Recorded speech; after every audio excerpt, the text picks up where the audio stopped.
ঈদযাত্রায় মহাসড়কের সর্বশেষ পরিস্থিতি জানাতে নারায়ণগঞ্জ ও সিরাজগঞ্জ থেকে যুক্ত হচ্ছেন সহকর্মী বিল্লাল হোসাইন ও শুভ ঘোষ। শুরুতেই যাচ্ছে বিল্লালের কাছে। বিল্লাল, যানজট কেমন দেখছেন, বিস্তারিত জানাবেন।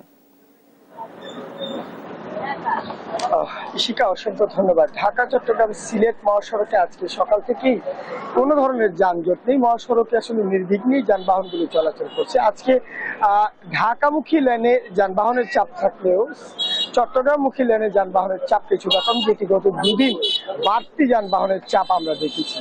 তবে ঢাকা সিলেট মহাসড়কে আজও বাড়তি যানবাহনের চাপ রয়েছে, বিশেষ করে তারাবো, বরপা এবং রূপসী এলাকাতে সেখানে কিন্তু যানবাহনের চাপ রয়েছে। এই সড়কটি আসলে দুই লেন, ফলে বাড়তি যানবাহনের চাপও সৃষ্টি হয়েছে।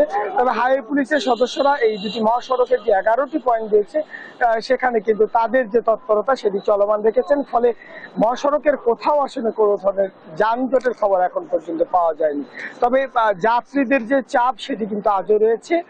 এই মুহূর্তে একটু সরাসরি ঢাকা চট্টগ্রাম মহাসড়ক থেকে দেখাতে যাই যে মহাসড়কের পাশে থাকা বাস কাউন্টারগুলোতে আজও যারা পূর্ব দক্ষিণ অঞ্চল তারা কিন্তু বাড়ির পথে রওনা হচ্ছেন এবং সকাল থেকে এই মহাসড়কে যাত্রীদের যে ঢল সেটি কিন্তু ছিল। বাস কাউন্টারগুলোতে অনেকে অপেক্ষা আছেন, কেউ 1 থেকে 2 ঘন্টার সময় ধরে অপেক্ষা করছেন কখন আসলে তাদের বাস আসবে, সেই অপেক্ষায় কিন্তু এখনো আছেন। তবে এছাড়া যাত্রীদের যে অভিযোগ, প্রতি বছরের মতো এবছরও আসলে এই ঈদের দুদিন আগে বাস কাউন্টারগুলো কিন্তু যে বাড়তি ভাড়া সেই বাড়তি ভাড়া কিন্তু তারা আদায় করছেন। এছাড়া আসলে তেমন কোনো দুর্ভোগ এবার ঈদেও কিন্তু হয়নি। এর পাশাপাশি পশুবাহী যানবাহনের যে চাপ সেটিও কিন্তু আজকে এই দুটি মহাসড়কে অনেকটাই কমেছে। বিশেষ করে আজকে পোশাক কারখানার যারা শ্রমিক রয়েছেন, কর্মকর্তা কর্মচারী রয়েছেন, সেই ধরনের যাত্রীদের চাপই এখন আসলে এই মহাসড়কে এখন পর্যন্ত রয়েছে। এছাড়া ঢাকা চট্টগ্রাম মহাসড়কে নারায়ণগঞ্জের অংশের যে 30 কিলোমিটার সেই পুরো এলাকাতে স্বাভাবিকভাবে যানবাহন চলাচল করছে। একই সঙ্গে ঢাকা সিলেট মহাসড়কের 21 কিলোমিটার এলাকার মধ্যে কিন্তু যানবাহন চলাচল করছে। পুলিশের পক্ষ থেকে তাদের তৎপরতা চালাচ্ছেন। একই সঙ্গে নারায়ণগঞ্জের জেলা প্রশাসনের ভ্রাম্যমাণ আদালতও চলছে। সেই সঙ্গে আসলে অন্যান্য আইন শৃঙ্খলা বাহিনীর ব্যবসহ তারাও কিন্তু সড়ক মহাসড়কের অপকর্ম রোধে তারা তাদের কাজ চালিয়ে যাচ্ছেন। এই হচ্ছে আমার কাছে এই মুহূর্তে ঢাকা চট্টগ্রাম সিলেট মহাসড়কের সবশেষ পরিস্থিতি। আমরা ঢাকা টাঙ্গাইল মহাসড়কের খবর জানবো। আমাদের সঙ্গে যুক্ত হবেন সিরাজগঞ্জ থেকে সহকর্মী, আমরা তার কাছ থেকে জানবো যে ঢাকা টাঙ্গাইল মহাসড়কের সিরাজগঞ্জের এই মুহূর্তের কি পরিস্থিতি। বিল্লাল, আপনি যেমনটা বলছিলেন যে উত্তরবঙ্গের প্রবেশদ্বার এই সিরাজগঞ্জের মহাসড়কেও কিন্তু কোনো প্রকার প্রতিবন্ধকতা, যানজট বা ধীরগতি কোনোটাই নেই। তবে মহাসড়ক জুড়ে আছে উপচে পড়া গাড়ির চাপ, যানবাহনের কিন্তু প্রচন্ড চাপ আছে। আমরা দেখেছি সকাল থেকে যে সকাল 9টার পর থেকে কিন্তু যানবাহন আবার বাড়তে থাকে।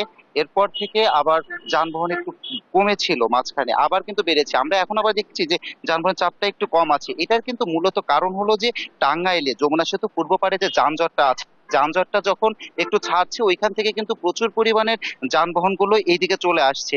এরপরে যখন আবার ওইদিকে যানজটটা পড়ছে তখন কিন্তু এই মহাসড়কে যানজট বা চাপটা কিন্তু আসলে কমছে।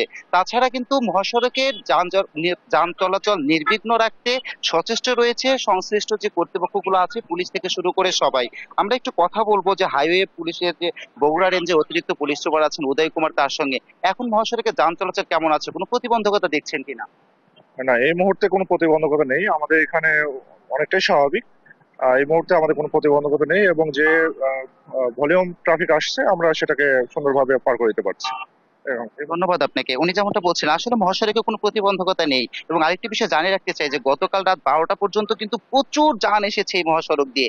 24 ঘন্টায় কিন্তু যমুনা সেতুতে টোল আদায় হয়েছে 4,10,00,000 টাকারও বেশি, যা কিন্তু এখন পর্যন্ত রেকর্ড। এবং রেকর্ড সংখ্যক পরিবহন কিন্তু যমুনা সেতু পারাপার হয়েছে।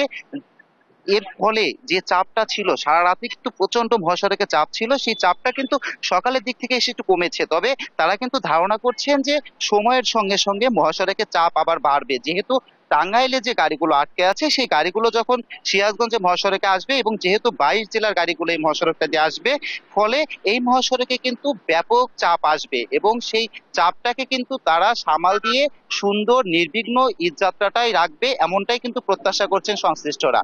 ইশিকা। শুভ, অনেক ধন্যবাদ আপনাকে।